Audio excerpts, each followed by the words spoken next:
મુલેર ચોકડી નજીક એક કેમિકલ ભરેલ ટેન્કર લીકેજ થતાં ધુમાડાના ગોટે ગોટા ઉડ્યા હતા, જેને લઈ એક સમયે લોકોમાં નાસભાગ મચી જવા પામી હતી. ઘટનાની જાણ થતાં જ વાગરા પોલીસ સહિત ફાયર કર્મીઓ ઘટના સ્થળે પહોંચ્યા હતા અને પરિસ્થિતિને કાબૂમાં લીધી હતી. બનાવની જાણવા મળતી માહિતી અનુસાર આજરોજ રાત્રિના આશરે 10:30 વાગ્યાની આસપાસ વાગરા તાલુકાના મુલેર ગામે દહેજ આમોદને જોડતા માર્ગ ઉપર આવેલ મુલેર ચોકડી ખાતે એક કેમિકલ ભરેલ ટેન્કર લીકેજ થયું હતું. ટેન્કર લીકેજ થતાં ટેન્કરમાં રહેલ કેમિકલ માર્ગ ઉપર વહેતું થયું હતું. માર્ગ ઉપર કેમિકલ ધોરાતા સફેદ કલરના ધુમાડાના ગોટે ગોટા ઉડ્યા હતા, જેને લઈ એક સમયે ઉપસ્થિત લોકોમાં નાસભાગ મચી ગઈ હતી.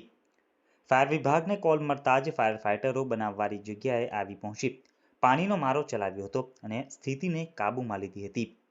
ઘટનાની જાણ થતાં જ વાગરા પોલીસ પણ ઘટના સ્થળે પહોંચી હતી. કેમિકલ ભરેલ ટેન્કરમાંથી કેમિકલ લીકેજ થઈ રહ્યું હોવાથી સલામતીના ભાગરૂપે થોડા સમય માટે માર્ગ બંધ કરાવ્યો હતો. જોકે ફાયર કર્મીઓએ પાણીનો મારો ચલાવી મોટી હોનારત થતાં અટકાવી હતી, જે બાદ માર્ગ પૂર્વવત કરાયો હતો. સૂત્રોના જણાવ્યા અનુસાર ટેન્કરનો અકસ્માત થયો હતો, જેને લઈ ટેન્કરનો વાલ્વ તૂટી જવાના કારણે ટેન્કરમાં રહેલ કેમિકલ લીકેજ થયું હતું. બનાવવાળી જગ્યાએ ઉપસ્થિત પ્રત્યક્ષદર્શી સૂત્રના જણાવ્યા અનુસાર કેમિકલ લીકેજ થતાં ગભરાટનો માહોલ ઉદ્ભવ્યો હતો. રોડ ઉપર ઢોળાતું કેમિકલ સફેદ કલરના ધુમાડાના સ્વરૂપે હવામાં ઉડતું નજરે પડ્યું હતું. કેમિકલ વાયુ વેગે પ્રસરતા લોકોની આંખોમાં બળતરા પણ થવા લાગ્યા હતા.